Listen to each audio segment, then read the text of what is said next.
ألم تر أن الله يسبح له من في السماوات والأرض والطير صافات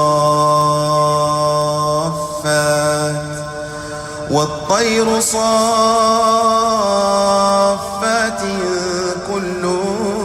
قد علم صلاته وتسبيحه والله عليم بما يفعلون ولله ملك السماوات والأرض وإلى الله المصير ألم تر أن الله يزجي سحابا ثم يؤلف بينه ثم يجعله ركاما فترى الودق يخرج من خلاله وينزل من السماء من جبال فيها من برد فيصيب به من يشاء ويصرفه عن من يشاء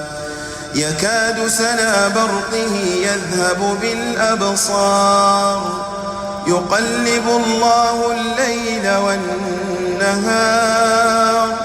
إن في ذلك لعبرة لأولي الأبصار والله خلق كل دابة من ماء فمنهم من يمشي على بطنه ومنهم من يمشي على رجلين ومنهم من يمشي على أربع يخلق الله ما يشاء إن الله على كل شيء قدير لقد أنزلنا آيات مبينات والله يهدي من يشاء إلى صراط مستقيم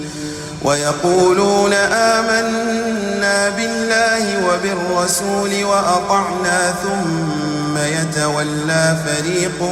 منهم وهم معرضون ثم يتولى فريق منهم من بعد ذلك وما أولئك بالمؤمنين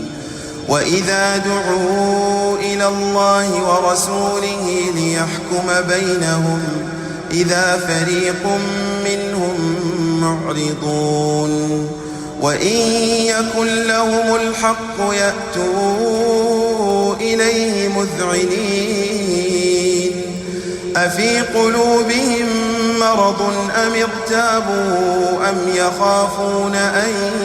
يحيف الله عليهم ورسوله بل أولئك هم الظالمون